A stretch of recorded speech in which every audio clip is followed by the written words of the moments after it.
ನಮ್ಮ ಸ್ವತಂತ್ರ ಹೋರಾಟ ಚಳುವಳಿ ಪ್ರಾರಂಭವಾಗುವುದಕ್ಕಿಂತ ಮುಂಚೆ ಸಾಕಷ್ಟು ಚಿಕ್ಕ ಚಿಕ್ಕ ಪ್ರದೇಶಗಳಲ್ಲಿ, ಅದರಲ್ಲೂ ಮುಖ್ಯವಾಗಿ ಈ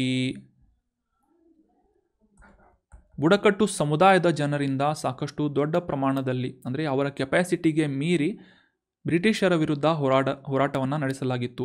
ಸೊ ಅದೇ ಒಂದು ಹೋರಾಟವನ್ನು ನಡೆಸಿದಂತಹ ವ್ಯಕ್ತಿ ಅಥವಾ ಹೋರಾಟವನ್ನು ನಡೆಸಿದಂತಹ ಈ ಬುಡಕಟ್ಟು ಸಮುದಾಯಗಳಲ್ಲಿ ಮುಂಡಾ ರಿವೋಲ್ಟ್ಸ್ ಅಥವಾ ಮುಂಡಾ ಬಂಡಾಯ ಅಂತ ಸಾಕಷ್ಟು ಫೇಮಸ್ ಆಗಿ ನಾವು ಈ ಹಿಸ್ಟ್ರಿಯನ್ನು ಓದಬೇಕಾಗುತ್ತೆ. ಅದು ಎಕ್ಸಾಮಿನೇಷನ್ ಪಾಯಿಂಟ್ ಆಫ್ ವ್ಯೂ ಕೂಡ ಸಾಕಷ್ಟು ಇಂಪಾರ್ಟೆಂಟ್ ಆಗುತ್ತೆ. ಸೊ ಈ ಬುಡಕಟ್ಟು ಜನಾಂಗದ ಬಂಡಾಯದ ಬಗ್ಗೆ ನೀವೆಲ್ಲ ಓದಿರ್ತೀರಿ ಅಂತ ಅನ್ಕೋತೀನಿ.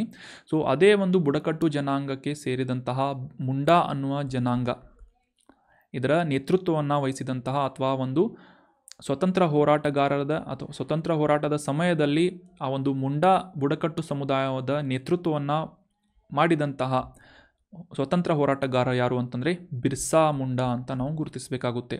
ಸೊ ಇದೇ ಬಿರ್ಸಾ ಮುಂಡಾ ಅವರ ಪುಣ್ಯತಿಥಿಯಂದು ಇತ್ತೀಚೆಗೆ ಜೂನ್ 9ನೇ ತಾರೀಕಿನಂದು ಬಿರ್ಸಾ ಮುಂಡಾ ಅವರ ಪುಣ್ಯತಿಥಿಯಂದು ಜಾರ್ಖಂಡ್ ರಾಜ್ಯಪಾಲರು, ಮುಖ್ಯಮಂತ್ರಿಗಳು ಈ ಬಿರ್ಸಾ ಮುಂಡಾ ಅವರಿಗೆ ಗೌರವವನ್ನು ಸಲ್ಲಿಸಿದರು ಅಂತ ನ್ಯೂಸ್ನಲ್ಲಿ ಪಬ್ಲಿಷ್ ಆಗಿತ್ತು.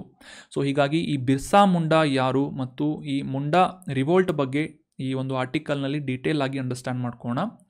ಸೊ ಕಾಂಟೆಕ್ಸ್ಟನ್ನು ಕ್ಲಿಯರ್ ಆಗಿ ಅಂಡರ್ಸ್ಟ್ಯಾಂಡ್ ಮಾಡ್ಕೊಂಡ್ವಿ. ಪ್ರತಿ ವರ್ಷ ಜೂನ್ 9ನೇ ತಾರೀಕಿನಂದು ಬಿರ್ಸಾ ಮುಂಡಾ ಅವರ ಪುಣ್ಯತಿಥಿಯನ್ನು ಆಚರಿಸಲಾಗುತ್ತೆ. ಅಂದರೆ ಅವರು ತಮ್ಮ ಜೀವವನ್ನು ಸ್ವತಂತ್ರ ಹೋರಾಟಕ್ಕಾಗಿ ತ್ಯಜಿಸಿದಂತಹ ದಿನ ಅಥವಾ ಬಲಿದಾನವನ್ನು ನೀಡಿದಂತಹ ದಿನ ಅಂತ ನಾವು ಗುರುತಿಸಬೇಕಾಗುತ್ತೆ ಬಿರ್ಸಾ ಮುಂಡಾ ಅಂತ. ಸೊ ಬಿರ್ಸಾ ಮುಂಡಾ ಅವರ ಬಗ್ಗೆ ತಿಳ್ಕೊಳ್ಳೋದಾದರೆ 19ನೇ ಶತಮಾನದ ಪ್ರಾರಂಭದಲ್ಲಿ ಜನಪದ ವೀರನಾಗಿ, ಬುಡಕಟ್ಟು ಸ್ವತಂತ್ರ ಹೋರಾಟಗಾರನಾಗಿ, ಮುಖ್ಯವಾಗಿ ಈ ಬಿಹಾರ್ ಮತ್ತು ಜಾರ್ಖಂಡ್ ಪ್ರದೇಶದಲ್ಲಿರುವಂತಹ ಛೋಟಾ ನಾಗ್ಪುರ್ ಪ್ರಸ್ಥಭೂಮಿಯಲ್ಲಿ ಮುಂಡಾ ಬುಡಕಟ್ಟು ಸಮುದಾಯವನ್ನು, ಆ ಒಂದು ಬಂಡಾಯವನ್ನು ಅದರ ನೇತೃತ್ವವನ್ನು ವಹಿಸಿದಂತಹ ವ್ಯಕ್ತಿ ಬಿರ್ಸಾ ಮುಂಡಾ ಅಂತ ಗುರುತಿಸಬೇಕಾಗುತ್ತೆ. ಸೊ ಈ ಛೋಟಾ ನಾಗ್ಪುರ್ ಬೆಲ್ಟ್ನಲ್ಲಿ 19ನೇ ಶತಮಾನದಲ್ಲಿ ಬಿಹಾರ್ ಮತ್ತು ಜಾರ್ಖಂಡ್ನಲ್ಲಿ ಬ್ರಿಟಿಷ್ ವಸಾಹತುಶಾಹಿ ವಿರುದ್ಧ ಆಂದೋಲನವನ್ನು ನಡೆಸಿದಂತಹ ವ್ಯಕ್ತಿ ವೀರ ಬಿರ್ಸಾ ಮುಂಡಾ ಅಂತ ನಾವು ನೆನಪಿಟ್ಕೋಬೇಕು. 1908ನೇ ಇಸ್ವಿಯಲ್ಲಿ ಏನಾಗುತ್ತೆ ಅಂತಂದರೆ ಈ ಛೋಟಾ ನಾಗ್ಪುರ್ ಟೆನೆನ್ಸಿ ಆ್ಯಕ್ಟನ್ನು ಪ್ರಾರಂಭ ಮಾಡಲಾಗುತ್ತೆ. ಸೊ ಈ ಟೆನೆನ್ಸಿ ಆ್ಯಕ್ಟ್ನ ಅಡಿಯಲ್ಲಿ ಏನಾಗುತ್ತೆ ಅಂತಂದರೆ ಈ ಮುಂಡಾ ಬುಡಕಟ್ಟು ಸಮುದಾಯದವರು ತಾವು ಹೊಂದಿದ್ದಂತಹ ಪ್ರದೇಶವನ್ನು ಬ್ರಿಟಿಷರಿಂದ ಎನ್ಕ್ರೋಚ್ಮೆಂಟ್ ಮಾಡಲಾಗುತ್ತೆ ಅಥವಾ ಬಲವಂತವಾಗಿ ಆ ಒಂದು ಭೂಸ್ವಾಧೀನ ಮಾಡಲಾಗುತ್ತೆ. ಸೊ ಈ ಒಂದು ಆ್ಯಕ್ಟ್ನ ವಿರುದ್ಧ, ಛೋಟಾ ನಾಗ್ಪುರ್ ಟೆನೆನ್ಸಿ ಆ್ಯಕ್ಟ್ನ ವಿರುದ್ಧ ಈ ಮುಂಡಾ ಸಮುದಾಯದವರು ಬಂಡಾಯವನ್ನು ಸಾರ್ತಾರೆ.